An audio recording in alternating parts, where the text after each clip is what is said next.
ሀገር የምትገነባው በፈጣን የኢኮኖሚ እንቅስቃሴ ብቻ ሳይሆን ሕግን በሚያከብሩ ግዴታቸውን በሚወጡ በሀገራቸው ልማት ላይ የራሳቸውን ድርሻ በፈቃደኝነት በሚያበረክቱ ዜጎችም ጭምር ነው። የታክስ ጉዳይ የጉምሩክ ቀረጥ ጉዳይ የሀገር ጉዳይ ነው። ሀገር ማለት ደግሞ ህዝቧ ነው።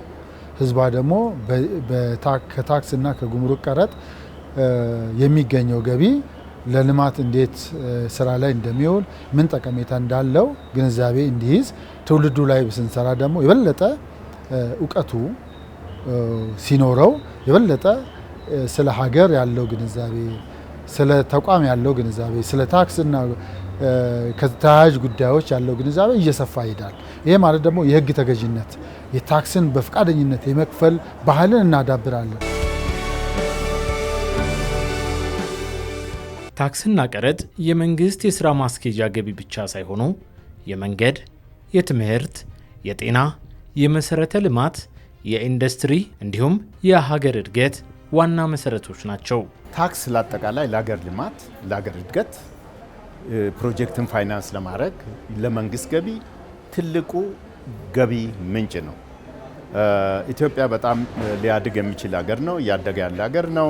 ብዙ ፕሮጀክቶች ፋይናንስ ለመደረግ እየጠበቁ ናቸው።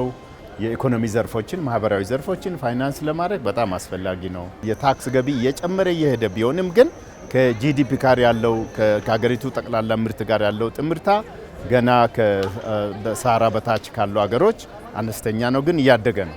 ታክስ የህዝቡ ንብረት ነው።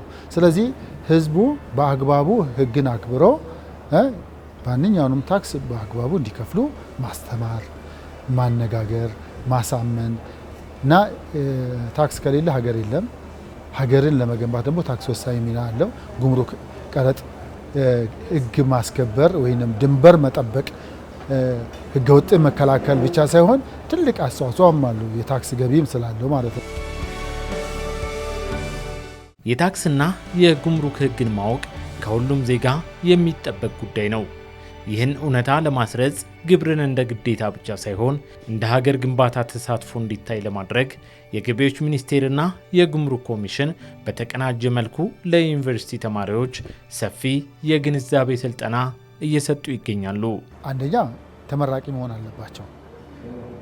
ወደ አሁኑ ሳይረሱ ወደ ስራ ዓለም የሚገቡ መሆን አለባቸው።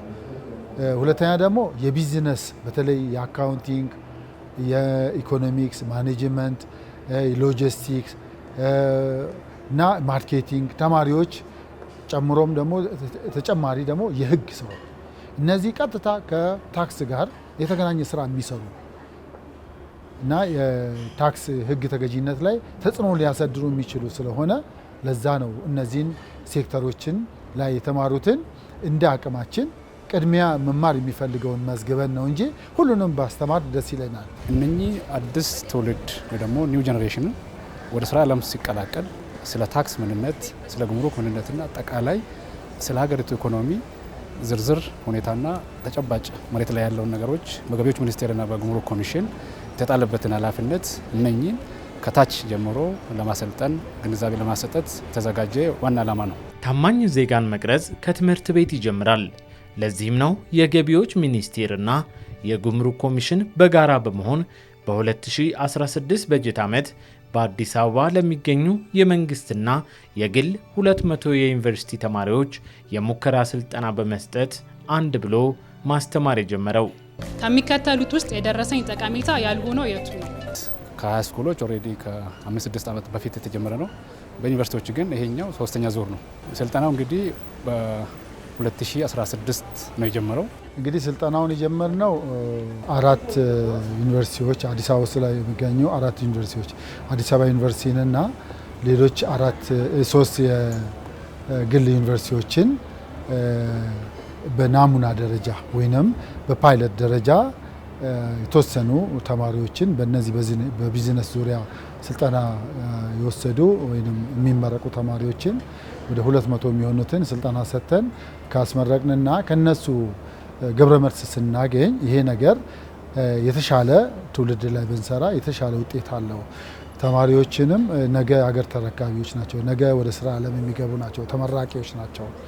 ከኛ ስራ ጋር ደግሞ አብሮ የሚሄዱ ናቸው እና የበለጠ ብናሰፋ ይሻላል ብለን ከጉምሩክ ጋር በመነጋገር 2017 ዓ.ም በስፋት ፕሮግራም ይዘን ሁሉም የኛ ብራንቾች የገቢዎች ብራንቾች እና ሁሉም የጉምሩክ ኮሚሽን ብራንቾች በሙሉ በጋራ እየሆኑ አንዳንድ ዩኒቨርሲቲዎች እየያዙ ከ50 ሰው እስከ 70 ሰው ተማሪዎች ተመራቂ ተማሪዎች ስልጠና ሰጥተው በአጠቃላይ ወደ 800 የሚሆኑት ፈተናውን ምዘናው ወስዶ ተመርቋል።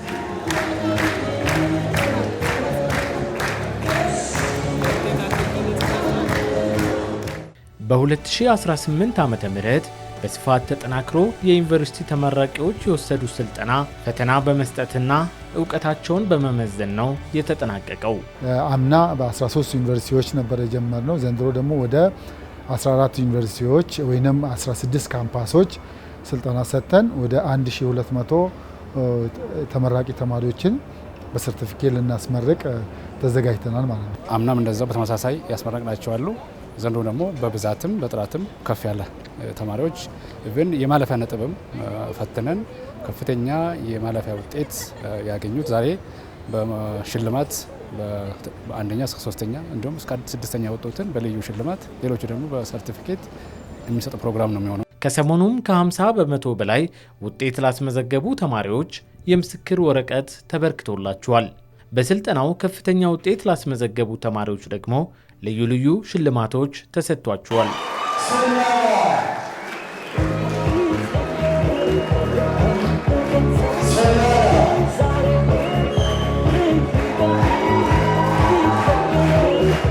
ወደፊትም ኢምፖርት ኤክስፖርት ላይም ለሚሰራ ሰው እዛም ቦታ ላይ ተቀጥሮ ለሚሰራ ሰው አኳኋኑ ስራው ሂደቱ ምን አይነት ነው የሚለውን ነገር አውቄበታለሁ። ምን ያክል ፕሮሰስ ማለፍ እንዳለበት፣ ምን አይነት ዶክመንቶች ማሟላት እንዳለብን፣ ዋጋው ሲሰራ ግብሩ ሲሰራ ምን አይነት ነገር ማለፍ እንዳለበት በአጠቃላይ ብዙ ነገር ተምሬበታለሁ። የታክሱንም ቢሆን እያንዳንዱ አሁን ኮንሱም ከምናደርጋቸው ነገሮች ላይ የሚወጣ የቫት ታክስ አለ፣ ኤክሳይዝ ታክስ አለ፣ ብዙ ታክስ የምንከፍለው ነገር አለ እና ስለነሱ ነገሮች እስከዛሬ ያለማወቅ ነበር የምንከፍላቸው። አሁን ላይ ግን ምንነታቸውን አውቀን ለምንድን ነው የሚጠቅሙን የሚለውንም አውቀንበታል። ወደፊት ስራ ላይ ስንሰማራ ለታክስ ተገዢ ማህበረሰብ እንድንፈጥር ያደርጋል።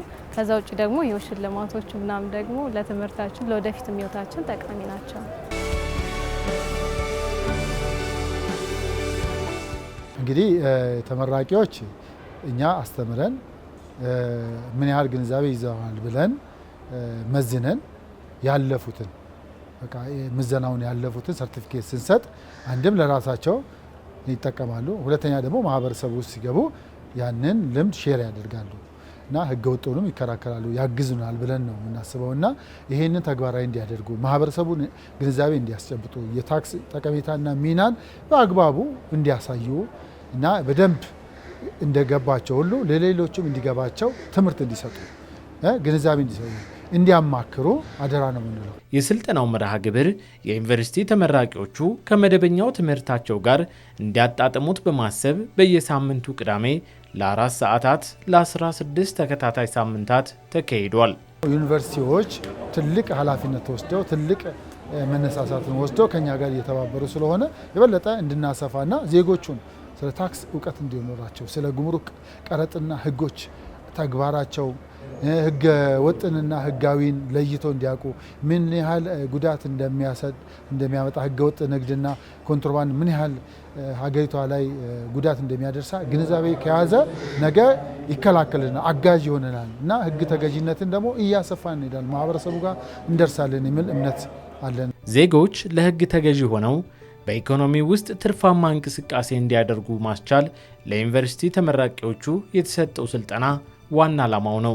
የተማረው አካል ላይ በተለይ ነገ ወደ ስራ ዓለም፣ ነገ ወደ ንግዱ ዓለም፣ ነገ ወደ አማካሪነትና ሌሎች አካላት ሄዶ አብሮ የሚሰራ ባለሙያን ማሰልጠን በአንድ ድንጋይ ሁለት ወፍ ማለት ነው። ዜጋውንም እናበቃለን፣ ነገ ወደ ስራ ዓለምም ገብቶ ደግሞ የተሻለ ህግ ተገዥነትን እናዳብራለን። መስሪያ ቤቶች ውስጥ ቢቀጠሩ ሁለቱ መስሪያ ቤቶች ወይም ሌላ መስሪያ ቤት ቢቀጠሩ የንግድ ሴክተር ውስጥ ቢቀጠሩ የግል መስሪያ ቤት ቢቀጠሩ ታክስ ከፋይ ነው ማንኛውም ሰው። ስለዚህ ታክስ መክፈል የማንኛውም ሰው መብት ሲደመር ግዴታ መሆኑን አውቀው የግል ቢዝነስን ቢከፍቱ በጣም ይጠቅማቸዋል። እኛ የዩኒቨርሲቲ እጩ ተመራቂ ተማሪዎች ስንወጣ የስራውን ዘርፍ ነው የምንቀላቀለው አይዘር በቅጥር ወይንም ደግሞ በራሳችን ቢዝነስ ማለት ነው። ሶ በቅጥርም ከሆነ የህግ እና የቢዝነስ ፋኩልቲ እንደመሆኑ መጠን በቀጥታ ወይንም በተዘዋዋሪ ከጉምሩክና ከታክስ ጉዳዮች ጋር የመያያዙ ጉዳይ አይቀሬ ነው የስራችን ጉዳይ። ሶ ከዚህ ረገድ ተማሪዎችን በቂ ክህሎትና እውቀት በማስታጠቅ ረገድ ይሄ ስልጠና ጠቀሜታ አለው ብዬ አስባለሁ። የ16 ሳምንቱ ስልጠና በሁለት ክፍል ተከፋፍሎ ተሰጥቷል።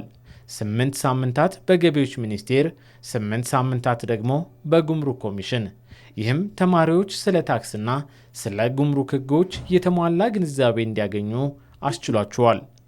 የስልጠናው ትኩረት በሁለት ከፍዬ ባየው የመጀመሪያው የሀገር ውስጥ ገቢ ግብር ላይ የኢንካም ታክስ አለ፣ ቫት አለ፣ እንዲሁም ኤክሳይስን ከቨር አድርገን ነበረ። እንደገና ደግሞ ከስተምስ ሎ ላይም እንደዚሁ የከስተምስ እቃ አወጣጥና አገባብ፣ የከስተምስ ትራንዚትና ተያያዥ የጉምሩክ ጉዳዮችን በሰፊው ዳሰናል። 45 ሰዓት ነው የተማሩት። ይሄ ማለት አንድ ሙሉ ኮርስ አንድ ባለ 3 ክሬዲት አወር ሙሉ ኮርስ ማለት ነው። እኛ መምህራን የምናስተምረውን ቲዮሪ ልጆቹ ደግሞ በአጠቃላይ ኢንዱስትሪ ውስጥ ካሉ ከዋናዎቹ ባለስልጣናት፣ ዋናዎቹ አሰልጣኞች፣ ከታክስ ህግ ላይ እየሰሩ ያሉ ባለሙያዎች፣ ከጉምሩክ ህግ ላይ ያሉ ባለሙያዎች ጋር መማራቸው የተማሩትን ትምህርት ከስራ ጋር ለማገናኘት መነሻ ይሆናቸዋል እና ስልጠናውም ደግሞ ከገቢዎች ሚኒስቴርና ከጉምሩክ ኮሚሽን የከፍተኛ ግብር ከፋዮች የስራ ክፍል ባለሙያዎች ነበር የተሰጠው። በሙያም የዳበሩ በእውቀትም ጎበዝ ሰራተኞች ነበር ያስተማሩ። ፕራክቲካሊም እንደገና ደግሞ በህጉም ምን ይላል ፕራክቲካሊም ደግሞ የህጉን አተገባበር በዚህ በስልጠና ለማየት ችለናል ማለት ነው። ስልጠናው የታክስ ህጎችን በማስተዋወቅ ብቻ አልተገደበም።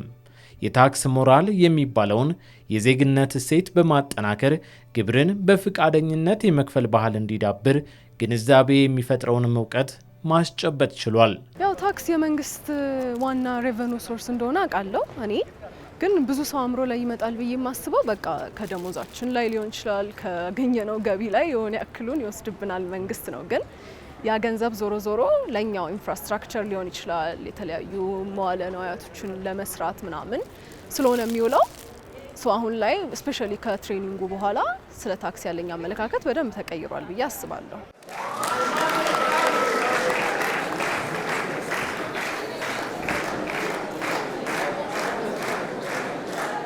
አብዛኛው ህዝብ ታክስ የማይከፍልበት ዋነኛው ምክንያት ገንዘብ ስላላተረፈ ፕሮፊት ስለሌለው ስለከሰረ ምናምን ሳይሆን ታክስ የመክፈል ሞራል የለውም። ላይክ የሚከፍለው ለራሱ ጥቅም፣ ለአብዛኛው ህብረተሰብ ጥቅም፣ ሀብትን ለማደላደል እንደሚጠቅም እና ላይክ እኔ አንድ ሀገሪቱ ውስጥ የሚሰሩ ማንኛውም መሰረተ ልማቶች በእኔ ብር ነው ብሎ አምኖበት መንግስትን ተማምኖ መክፈል እንዳለበት ዜጎች ስለ ግብር እውቀት ሲኖራቸው እንዲሁም ደግሞ በዜጎች መካከል የታክስ ሞራል እያደገ በሄደ ጊዜ አንዲት ሀገር አሳካዋለሁ ብላ የያዘችውን እድገት ትራንስፎርሜሽን ምናምን ሁሉ ለማሳካት ቀላል ይሆናል ማለት ነው። በዚህ ረገድ ለወጣቶች ለዩኒቨርሲቲ እጩ ምሩቃን መሰጠቱ መልካም ነው ብዬ አስባለሁ። ስለ ታክስ ጠቅላላ ነገሮችን እንድናውቅ ከዛ ደግሞ የታክስ ሞራላችን ከፍ እንዲልና ወደፊት ለሀገራችን ገቢ ስናገኝ ለሀገራችንም አስተዋጽኦ እንድናደርግ የሚያደርገው ነው አግኝቼዋለሁ። በዋናነት ታክስን ምን ላይ እንደሚያውሉት እንዴት እንደሚሰበሰብ በትክክል እንድናውቅና ወደፊት እኛ ደግሞ ምን ላይ መሰማራት እንዳለብንም እንድናውቅ አድርጎናል ብዬ አስባለሁ።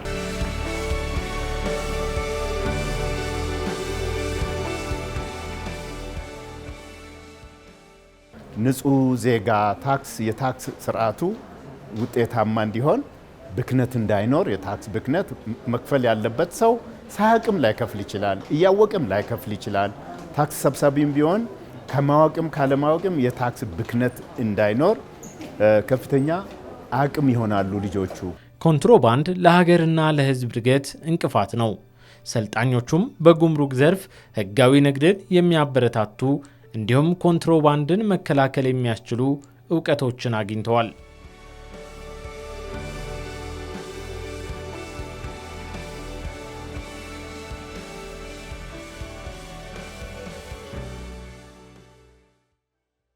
ኮንትሮባንድ ወደ ሀገር ውስጥ የሚገቡ አደገኛ የእጽ ጦር መሳሪያዎች ለሰው ልጅ ከፍተኛ የጤና እክልና ጉዳት የሚያደርሱና በደንብ አጸያፊ የሆኑ ነገሮችን ለመከላከል ማስተማር፣ ለህግ ማስከበርና ለሌሎች ስቴክሆልደሮችን አጋዥ ሆኖ ኮንትሮባንድ ንግድ ማጭበርበር እንዲሁም የታክስ ማጭበርበር የሀገር እድገት ላይ ተጽዕኖ የሚያደርስ ሀገሪቱን እድገት የሚያቃጭጭ መሆኑን አውቆ ሌሎችን እንዲያስተምሩ ቢያንስ ዛሬ የተመረቁት 511 ተማሪዎች በትንሹ 2 እና 3 ተማሪዎችን ወይ ደግሞ ጓደኞቻቸውን ቢያስተምሩ ቢያንስ በሂደት እያደገ መሬት ላይ አውርዶ ግንዛቤ እንዲሰጡ እንዲያስተምሩ ራሳቸውም ደግሞ አዌር ሆኖ ለመንግስት ታማኝ ሆኖ ታማኝ ትውልድ እንዲፈጠር ነው ዋና ዓላማቸው። ኤክስፓየር ዴት አለፈበት መድኃኒት፣ የልጆች ወተት ገባ ተብሎ ብዙ ጊዜ እንሰማለን እና እነዚህ ነገሮች ከጉምሩክ ፕሮሲጀር ወጥተው የመጡ ነገሮች ናቸው። አሁን ላይ ኮንትሮባንድ ምንድነው፣ ንግድ ማጭበርበር፣ ህጋዊ ዶክመንቶችን ተጠቅመን እንዴት ነው ህገወጥ ነገሮች የሚገቡት ምናምን የሚለውን ነገር በደንብ ተምረንበታል። ስለዚህ አሁን ስለነዛ ነገሮች ያለን አመለካከት ማንኛውም ሰው ደግሞ ጥቆማ መስጠት እንዳለበት በእንደዚህ አይነት ጉዳዮች ላይ የመሳሰሉትን ነገሮች ተምሬበታለሁ ብዙ። በመጀመሪያ ደረጃ እንደዚህ አይነት የወንጀል ነክ ጉዳዮች ኮንትሮባንድም ይሆናል፣ ታክስ ማጭበርበርም ይሆናል። እንደዚህ አይነት ነገሮች አንድ ሰው የሚያደርገው አንደኛ እውቀት ስለሌለው ነው። ያ ደግሞ እንዲሟላ ያው ስልጠናዎች እየተሰጡ ነው የሚገኙት። ሁለተኛ ደግሞ ያ ነገር መልሶ እኛ እንደሚጎዳን አለማስተዋላችን ነው።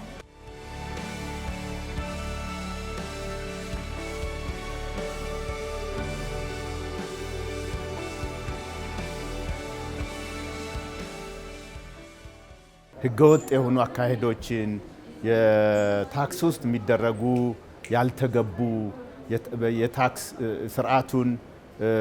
ስርዓቱን ከመንገድ ውጪ የሚያስከዱ ነገሮች አንደኛ ራሳቸው እንዲጠብቁ፣ ሁለተኛ መጠበቅ ብቻ ሳይሆን አገሩንም እንዲከላከሉ ሌሎችንም እንዲያስተምሩ በጣም ጠቃሚ ነው ብዬ አስባለሁ። ስለ ኮንትሮባንድ ስናወራ ትልቅ አደጋን መከላከል ነው።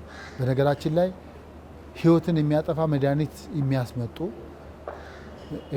የተመረዘ ኤክስፓየር ያደረገ ምግብ የሚያመጡ እነዚህ አካላትን መከላከል ነው። የህብረተሰቡን ጤና፣ የህብረተሰቡን ደህንነት፣ የህብረተሰቡን ህይወት የሚከላከል ማለት ነው። ቀረጥና ታክስ ብቻ ማስከፈል ሳይሆን የህብረተሰቡን ጤና የሚከላከል የሚጠብቅ ነው። ይሄ ድንበር የሚጠብቅ ነው እና ዜጋን ከመጥፎ ነገር የሚጠብቅ ስለሆነ በአግባቡ እንዲረዱ ያስፈልጋል፣ እንዲተባበሩ ያስፈልጋል እና ተምረዋል። ህብረተሰቡን እንዲያስተምሩ፣ ሌሎችንም ህገወጥ እንዲከላከሉና ነጋዴውን ማህበረሰብ ጋርም እንዲተባበሩ፣ ከመንግስትም ጋር እንዲተባበሩ አደራዬን ለመግለጽ እፈልጋለሁ። የታክስና የጉምሩክ ግንዛቤ ማለት ህግን ማወቅ ብቻ አይደለም፣ ሀገርን በጋራ የመገንባት ኃላፊነትን በጋራ መወጣት ነው። አንድ የተጭበረበረ ንግድም ሆነ ኮንትሮባንድ፣ ለምሳሌ ኮንትሮባንድ የተለያዩ መድኃኒቶች ሊገቡ ይችላሉ። ያ ደግሞ በህፃናት ላይ በማንኛውም ሰው ላይ የሞት ጉዳት፣ የህመም ጉዳት ያደርሳሉ። ያ ደግሞ የአንድ ዜጋ መጎዳት የሀገር መጎዳት ነው። ታክስ ማጭበርበር ደግሞ ዞሮ እንዳለኛ የምንገለገለባቸው መንገዶች፣ ግድቦች፣ እንዳለ ትምህርት ቤቶች፣ ጤና ጣቢያዎች እኛን ጠቃሚ ስለሆኑ ያ አይሰራም ማለት ነው። ላይ ከኛ ካልወጣ ለኛ ሊጠቅመን አይችልም። ስለዚህ እንደ አጠቃላይ እኛም ሀገር ምናምን የሚጎዳ ከህግ ተገዥነት አንጻር ሁሉም ዜጋ በታክስና በጉምሩክ ህጎች የተቀመጡትን ድንጋጌዎች፣ የህግ መስፈርቶች አሟልተው በመነገድ ለምሳሌ ሪሲት በመስጠት ሊሆን ይችላል፣ ኢንካማቸውን በጊዜ ዲክሌር በማድረግ ሊሆን ይችላል። እነዚህን ሁሉ በጉምሩክና በታክስ ህጉ ላይ የተቀመጡትን የህግ ሪኳየርመንቶች አሟልተው ጤናማ የሆነ የንግድ እንቅስቃሴ ውስጥ መቆየት እንዳለባቸው ተምረናል። ከዚህም በዘለለ ደግሞ በጉምሩክ ህጉ ጊዜው ያላለፈባቸውን ፕሮዳክቶች ባለማስገባት ሊሆን ይችላል፣ አግባብ ባለው መንገድ ዲክሌር በማድረግ ሊሆን ይችላል፣ በጊዜው የገቢንና ግብር ታክስን ከስተምን በመክፈል ሊሆን ይችላል። ዜጎች ወይም ነጋዴዎች በጠቅላላ ህጉን ተገዝተው አክብረው መስራት እንዳለባቸው ተምረናል። ወጥተን ያው በቀላል መንገድ ብዙ ገንዘብ ማግኘት ይቻላል የሆነ ነገር ተደርጎ፣ ግን ያ መንገድ ብዙዎችን ዋጋ የሚያስከፍል እንደሆነ እና ደግሞ የሆነ ለህግ ተገዥነት፣ ለታክስ ሞራል፣ በቃ በኃላፊነት መክፈል የሚሉትን ነገሮች ተምሬበታለሁ። ሁሉም ተማሪ የሚጠበቀው እሱ ነው ብዬ አስባለሁ። ስለ ህጉ ማወቅ፣ ምክንያቱም የሚያስተዳድረንን ህግ ማወቅ አለብን። ሳናቀው ምንም አይነት ህግ ላይ መግባት የለብን። ህጋችንን ማወቅ አለብን እና እውቀታችንን ጨምሮታል። ስለዚህ ሞር ሪስፖንሲብል የሆነ ኃላፊነት የሚወስድ ታክስ ከፋይ እንሆናለን ብዬ አስባለሁ በተስፋ።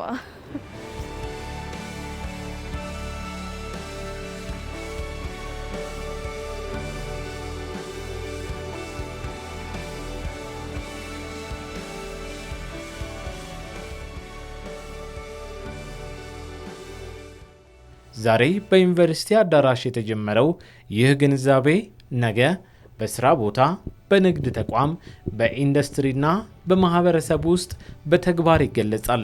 እነኚህ ዛሬ የምናያቸው ተማሪዎች ገና ከኤሌመንተሪ ከሃይስኩል ትምህርታቸውን ተምሮ አሁን የዩኒቨርሲቲ ወይ ደግሞ ከፍተኛ ትምህርት ተቋማትን ጨርሶ ወደ ስራ ዓለም ነው የሚቀላቀሉት። ያው ማንኛውም ተመራቂ ተማሪ ሲወጣ ወዲ ይቀጣላል ወይ ደግሞ የራሱን ቢዝነስ ይከፍታል። ስለዚህ ሲቀጠርም ታክስ ከፋይ ነው። ቢዝነስም የራሱን ቢዝነስም ከሆነ የሚሰራው ታክስ ከፋይ ነው። ስለዚህ ምን ያህል ታክስ ይቆረጥብኛል የሚለውን አውቆ እና ደግሞ የታክስ ሞራል ኖሮት በኩራት እንድንከፍል ይረዳናል ማለት ነው። ሁለተኛ ደግሞ የተለያዩ ጥፋቶች እንዳናጠፋ ለህብረተሰቡም እንድናስተምር ይረዳል። እኛውን ተመርቀን ወደዛው ፊልድ አይደለም የምንገባው። ወደዛ ስንገባ ብቁ ባለሙያ ከዛም ደግሞ የራሳችንን ቢዝነስ ብንጀምር ተቀጥረንም ብንሰራ ስለ ታክስ ስለ ከስተምስ ያለንን ነገር ለማዳበር የተዘጋጀ ስልጠና ነበር። በዋናነት አላማችን የታክስና ጉምሩክ ህጎችን አላማዎችን መሬት ላይ አስቀምጠን ነገ ሲወጡ የመንግስት ተቀጣሪም ይሁኑ የግል ተቀጣሪም ይሁኑ ኢቭን የራሳቸው ድርጅትም ሲከፍቱ ታክስ መክፈል ለሀገር ልማት ለሀገር እድገት መሆኑንና ኮንትሮባንድና ንግድ ማጭበርበር ደግሞ የሀገር ማነቆ የሀገር እድገት ላይ እንቅፋት የሚያደርስ መሆኑን ተገንዝቦ ሌሎችንም የህግ ማስከበር አካላቶችን እንዲያግዙ ድጋፍ እንዲሆኑ ወንጀል የሀገር ጸር መሆኑን እንዲገነዘቡ በዋናነት በገቢዎች ሚኒስቴርና በጉምሩክ ኮሚሽን አመራሮች የስልጠና ሞጁላር ተዘጋጅቶ በየጊዜው አፕዴት እየተደረገ ለአሁን የዚህ ምርቃት ለመድረስ ተችሏል ማለት ነው። ይህ የስልጠና ፕሮግራም በዚህ አያበቃም። በቀጣይ ስልጠናውን በሁሉም ቅርንጫፍ ጽህፈት ቤቶች በማጠናከር ወደ ተጨማሪ ዩኒቨርሲቲዎችም የማስፋፋት እቅድ ተይዟል። ከዚህ በፊት ለሁለተኛ ደረጃ ትምህርት ቤቶች ይሰጥ የነበረው አጫጭር ትምህርትንም ለማጠናከር እየተሰራ ነው። ብዙ ተማሪዎች የመማር ፍላጎት አላቸው። የኛ አቅም ውስንነት እንጂ ከዚህም በላይ ማስተማር ይቻላል። ፍላጎቱ አለ ተማሪዎች እና ሁለተኛ ደግሞ ተማሪዎች ዲግሪ ብቻ ሳይሆን ሰርቲፊኬት ስለ ታክስ ተምረናል የሚሉት ሰርቲፊኬት ይዘው ሲሄዱ ዋጋቸውም እየጨመረ ነው የሚሄደው። ለምን አይቸገርም ነጋዴው ማህበረሰብ እነዚህን ሲቀጥራቸው እና እነዚህ ሰዎችም ወደ ንግድ ዓለም ሲገቡ አይቸገሩም። በቀላሉ ኖሃው አላቸው። ህግን አክብረው የመስራት አቅሙ ሰፊ ይሆናል። ደግሞ እኔ ከመጣሁበት ከአዲስ አበባ ዩኒቨርሲቲ ቢዝነስና ኢኮኖሚክስ ኮሌጅ አሁን የተያዘው አቅጣጫ ተግባር ተኮር ቲዮሪን ከተግባር ጋር የህይወት ዘመን ሙያ እንድንሰጣቸው እንደየፍላጎታቸው ልጆቹ ኢንዱስትሪ እንዲገቡ ስለሆነ የታክስ ስርዓት ራሱን ችሎ ፕሮግራም ባይኖርም ግን እንደ ተገቢነቱ ታክስ በጣም በሚመሳሰሉ ኮርሶች ውስጥ ገብተው ከመሰጠት በስተቀር በባለሙያ ራሱ በኢንዱስትሪው ባለሙያ አይሰጥም። ስለዚህ ምንድነው የምናስበው? እኔ ማስበው በሚቀጥለው ዓመት ፕላን በምናደርግበት ጊዜ ካሪኩለም ሪቪው አለ፣ ፕሮግራም ሪቪው አለ። እዛ ውስጥ እንዴት ከባለሙያዎቹ ጋር ተጣምረን ሁሉ ማሰልጠን፣ ሪሰርች ማሰራት፣ ልጆቹን ማብቃት እንዴት ይቻላል የሚለው ላይ ትልቅ ልጆቹ ብቻ ሳይሆን ተማሪዎቹ ብቻ ሳይሆን አስተማሪዎቹም እኔም አመቱን ሙሉ እንደተከታተለ ሰው ጥሩ አቅም ያገኘውበት ነው። በእኛ ድረገጾቻችንና በሚዲያዎቻችንም እንገልጻለን። ከዚህ የቀጠለ ወይ ደግሞ በ2019 ተመራቂዎች ከዚህ በቁጥርም በጥራትም በዛ ያለ ብን በክልሎች በ16ቱ ቅርንጫፍ ጽህፈት ቤቶችና በገቢዎች ሚኒስቴር ባሉት ቅርንጫፍ ጽህፈት ቤቶች ከዚህ የበለጠ ሞር አዌር ሆኖ ተደራሽ ሆኖ ከሃይ ስኩል እስከ ዩኒቨርሲቲ ድረስ በደንብ በአግባቡ እንዲማሩ እንዲያስተምሩ ራሳቸውም ተምሮ ደግሞ ለሌሎች ለትውልድ አሪያ ሆኖ እንዲቀጥሉ ጥሩ ዜጋ ታማኝ ዜጋ ሆኖ ለሀገራቸው እድገት ለሀገራቸው ፖለቲካ ለሀገራቸው ኢኮኖሚ አስተዋጽኦ እንዲያደርጉ የኛ ምኞት ነው። እነሱም ደግሞ ይሄንን አሳይመንት አደራ ተቀብሎ መሬት ላይ እንዲያወርዱም አደራ ጭምር ለማሳሰብ ፈልጋለሁ። አመሰግናለሁ። ሀገር የምትለወጠው በጠንካራ ተቋማት ብቻ ሳይሆን በንቁ በህግ አክባሪና በኃላፊነት በሚሰራ ዜጋም ጭምር ነው። እነዚህ ስልጠናዎች የሚያነጣጥሩት ዛሬ ላይ ብቻ ሳይሆን በነገው የኢትዮጵያ ኢኮኖሚ ላይ የሚኖረውን አዎንታዊ ተጽዕኖ በመገንዘብ ጭምር ነው።